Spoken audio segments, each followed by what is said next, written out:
How to overcome the pain when certain people don't want to be in your life anymore.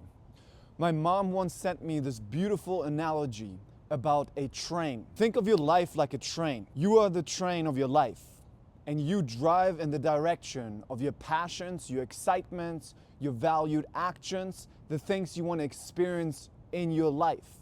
You drive in the direction where the train wants to go, where your GPS wants to go. And along the way, people are coming on your train and getting off your train.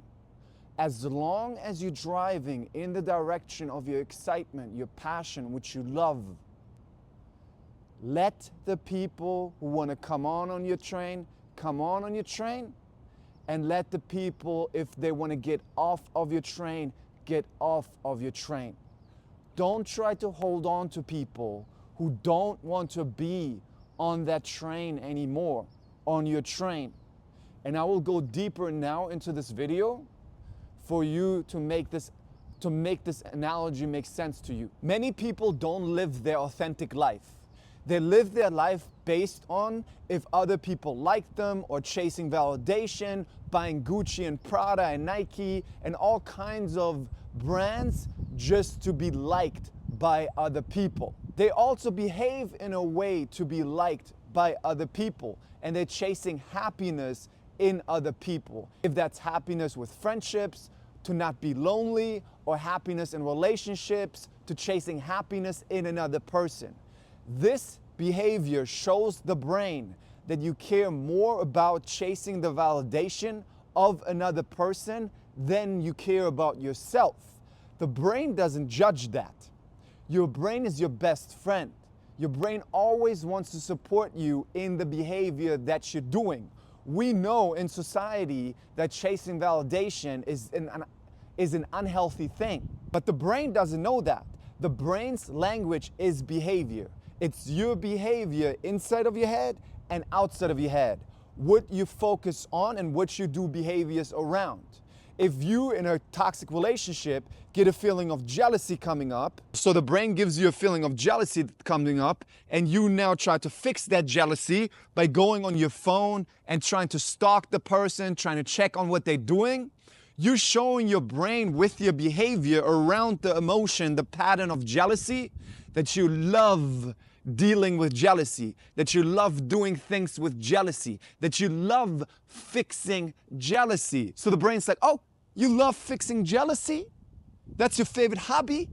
Because I always see you doing these behaviors whenever I give you jealousy. So this must be your favorite thing to do. So me, as your friend, best friend, the brain, I want to support you in doing more behaviors around jealousy by giving you more jealousy. All right? So it's the same with chasing validation in other people. The more you chase validation, the more the brain's like, oh, you love chasing validation? That's your favorite hobby? Okay, what can I give you to support you in chasing validation? I don't have arms, I'm a squishy organ. I don't have legs, I'm a squishy organ. I don't have tentacles, even though they're squishy. I'm a squishy organ without tentacles. So I cannot push you around to do more validation. But I have three things. I have emotions, I have thoughts, and I have bodily sensations.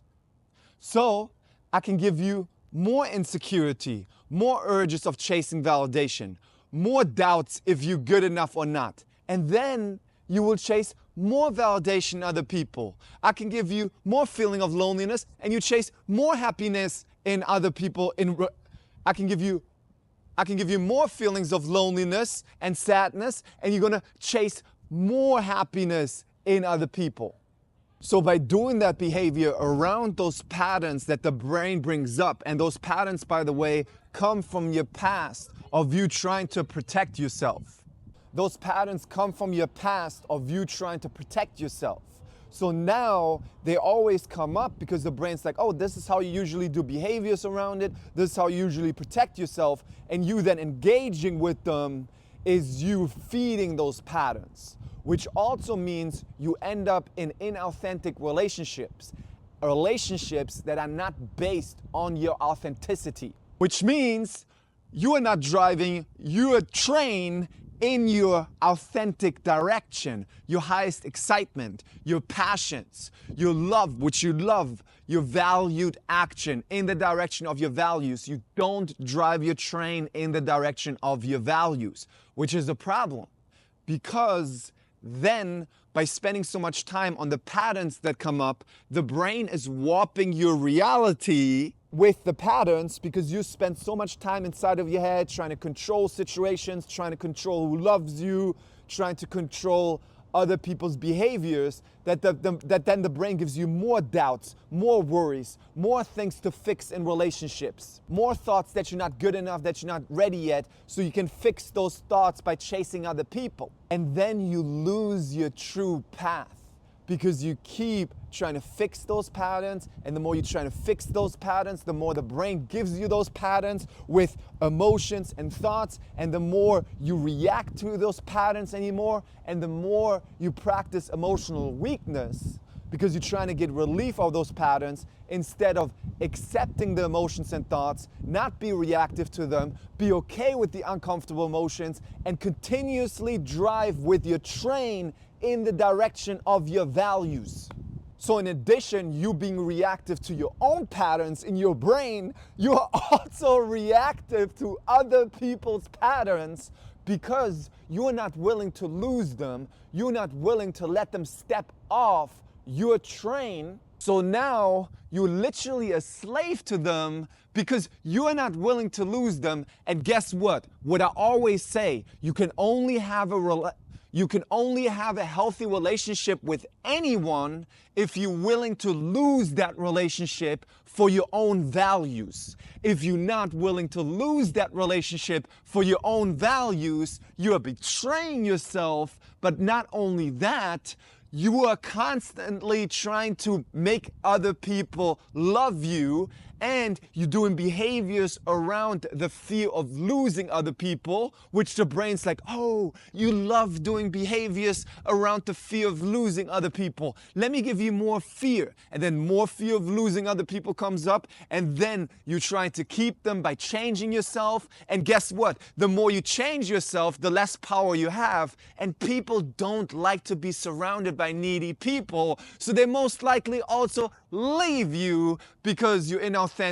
And not only that, you're also attracted to people based on your trauma patterns, which means you think you're in love with people, you think these are good relationships that you're in, but they're only relationships based on emotional addiction, because you keep being under a spell of the patterns. You keep being hypnotized by the patterns, and those patterns urge you into the direction of those people. And then you mistake emotional addiction for love.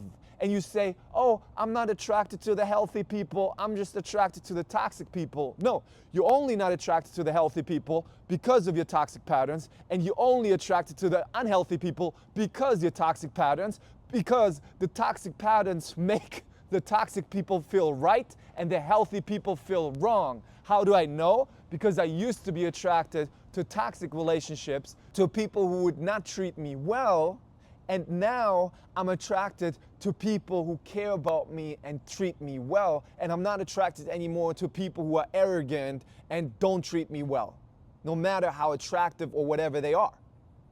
Now, some people are like, oh, but I don't want to be attracted to people I'm not attracted to. You don't understand what I just said. You will be attracted if you change your brain by making the old toxic patterns inactive and the new healthy patterns active. So your next question should be, okay, how do I make the old toxic patterns inactive and the healthy patterns active? Well, you have to continuously drive your train in the direction of your valued actions, your excitements, the things that you care about, the values that you proactively set. But right now at this moment, you're only driving your train in directions reactively to your emotions and thoughts, and by that feeding more of those patterns. You have to understand that you're showing yourself the direction of your train. You're showing your brain the direction of your train with your focus and your behavior, which means the more you spend time inside of your head on the patterns, the more you're showing your brain, oh, you still love the old patterns. But the more you mindfully focus on your valued actions, the things that you care about, the more over time you show your brain that you care about those things. And then you make the old patterns inactive. But the problem here is that the brain pulls you in to do the old toxic patterns with uncomfortable emotions and thoughts that you identify with, like, no, they were my soulmate, they were so important, or I will never find anyone like them, or I feel so lonely and I need these people. So you have to differentiate between yourself and those patterns, and you can only change those patterns if you're okay with being uncomfortable, because by you trying to get relief with those patterns, you're doing behaviors around those patterns, and then the brain's again, oh, you love getting relief from this, you love fixing this, let me give you more of that so you can get more relief and can fix it even more. And the more you reactively go in the direction of those patterns, the more emotional weakness and reactivity you create. So it's gonna get harder over time to come back on the path of your true authenticity, but you can still do it. It's just in the beginning more challenging because now you have to deal with a lot of these urges and jealousy and uncomfortable emotions and say, okay, I train moment by moment. I start in the beginning of the day, because if I start in the beginning of the day with rumination and check the phone to stalk the people and be reactive to the emotions, then the brain's like, oh, we want to do this all day, that's fun. So I start in the beginning of the day and I look at my life moment to moment, practice myself back in the direction of my true, authentic, trained path, which means proactively act in the direction of your values. If you want to learn how to find your values, I made many videos about it. You can also join my one-on-one coaching, or if you cannot afford my one-on-one coaching, you can join my group coaching, where I train people with exercises to find their values and change from being emotionally addictive and reactive to going in the direction of their values and being proactive, to train your brain, to show your brain that you care about something new instead of the old patterns. So an important message here, which you have to understand, is changing from being reactive to being proactive. Because right now, even in relationships, you are reactive to not only your own patterns, you're also reactive to other people's patterns.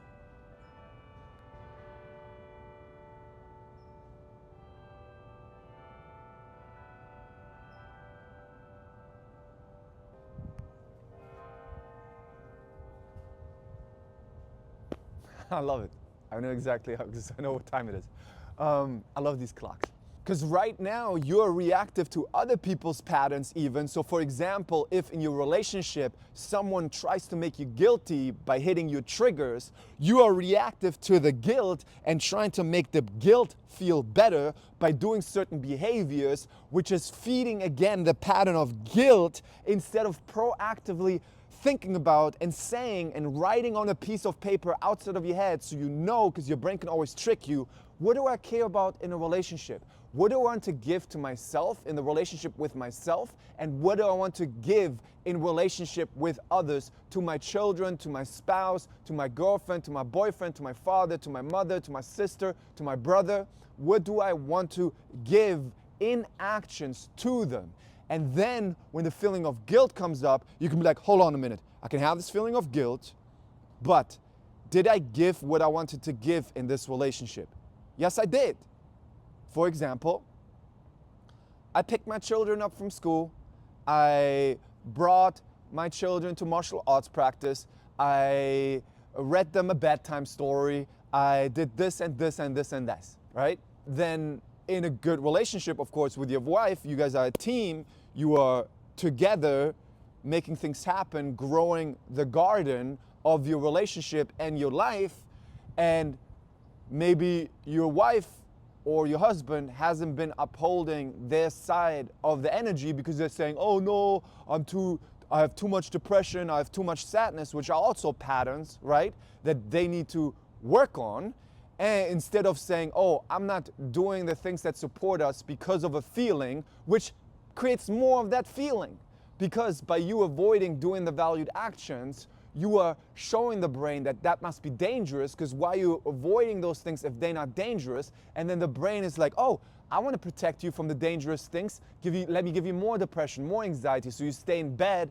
So the more you let your life be dictated by those patterns, the more those patterns grow. You basically have those two wolves in the story of the Native American Master Chief, where the Master Chief asked the youngling, there's two wolves fighting. Youngling, who is the one who's winning? And the youngling says, I don't know, Master, I don't know. I don't know. And the Master Chief is like, the one you feed. So the more you feed the patterns by being reactive around them, the more you make them bigger and stronger, and the more they win. So in the relationship here, maybe the wife screamed at the, oh, you should do this and you should do that, and you're a bad husband and this, and the feeling of guilt comes up. And this is usually maybe how she got you, because she knew how to trigger you to get you a feeling of guilt, or maybe even threaten you to leave you, so you have the fear of losing, right? And then if you react more around it, that person, because they're also identified with their patterns, learns, oh, if I just threaten them, I get what I want. If I just make them feel guilty, I get what I want. How you doing?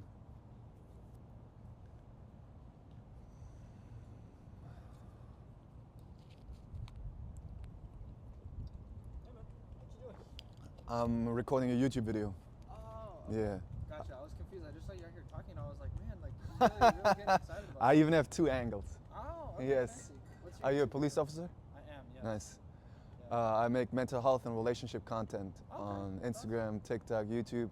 I help people with like OCD, BPD, ADHD, Oh, that's cool. those kind of things. Yeah, That's yeah. cool. All right. Sorry, Yeah. I don't mean to like. No, it's okay. I didn't even see you drive by. What's that? I didn't even see you drive by. Oh, I'm not. I was just walking around. Oh, you're walking around. Okay. Yeah, that's why. Making. I just like to, it's a nice time of day. Like, Yeah. I want to walk, so. I appreciate you. Well, anyways, sounds good. Have a good one. Thank you. You too.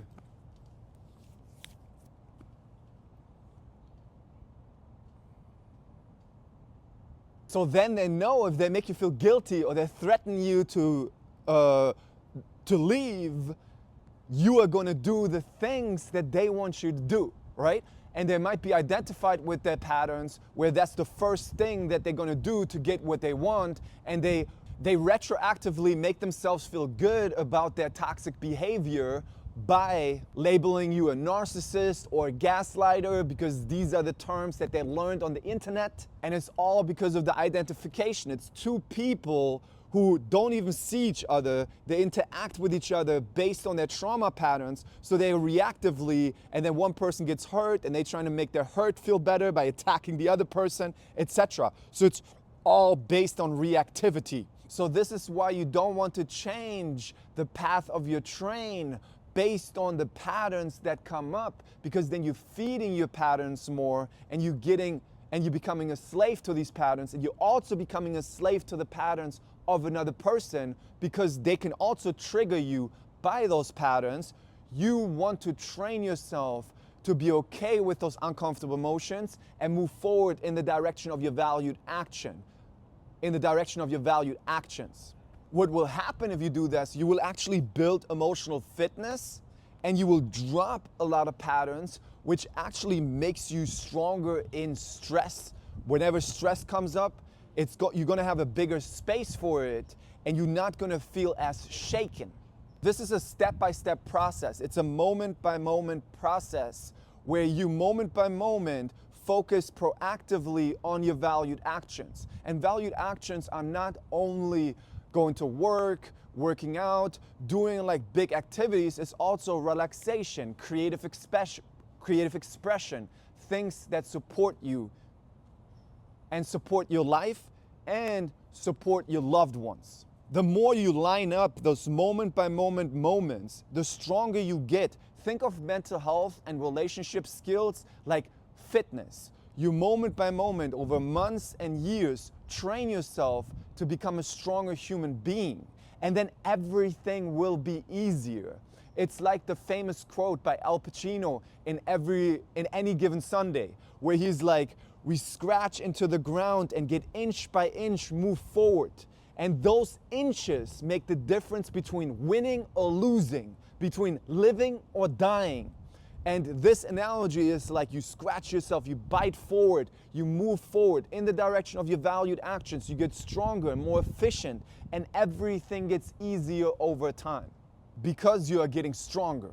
Just recently, the amazing Mark Freeman told me an amazing quote that just is now one of my favorite quotes. Hear this, what I'm saying, really hear this, because most people are completely brainwashed about this one quote, and that's why they get pulled in by all these fake coaches and gurus who promise them the quick tricks and tips. People overestimate what they can do in a short time, but they underestimate what they can do in a long time. If you continue on that path of you driving your train in the direction of your valued actions, mindfully, and mindfully is important because even if you drive in the direction of your even if you drive in the direction of your valued actions, but you're still spending time inside of your head, talking back to the thoughts that come in about you losing the relationship or some worries, you're still engaging with the patterns and you're still feeding the patterns, even though you go in a healthy direction. So that's why it's so important to move forward in the direction of your valued actions mindfully. But if you do that, over a longer period of time, you will have so much success. You will break patterns, build emotional fitness, and become a stronger human being who has better relationships and more success. Because guess how much, if you have your own business, I have my own business, if you constantly spend time inside of your head and are busy with toxic relationships, how much can you focus on your business and growing it and supporting it? So remember, you overestimate what you can achieve in a short time and you underestimate what you can achieve in a long time. If you want to have support with real changes and move forward with something that actually is sustainable and gives you strength over time that is sustainable and stays, where you can have clarity and composure because you're building a muscle, you're building an emotional fitness muscle, and you're building a skill to go in the direction of your train, of your excitement, of your passions, of your valued actions, and you're serious about your growth and your success in life, you can message me for my one-on-one coaching. If you can't afford my one-on-one coaching, we have group coaching on School, which is amazing. You can see all the successes. I always show proof of my clients on video. You can see all the successes of my clients with depression, ADHD, BPD, relationships, toxic relationships, getting over breakup. There's so many videos, even on School or my Instagram, of people's successes, because I know that rather than me talking and saying what are the things that I'm doing, it's more powerful if I show proof. You can also start with my book, the Emotional Fitness book. All of those things are in the description. If you're serious about your growth and you want to see more content like this, subscribe, and I'm excited to see you for my next video.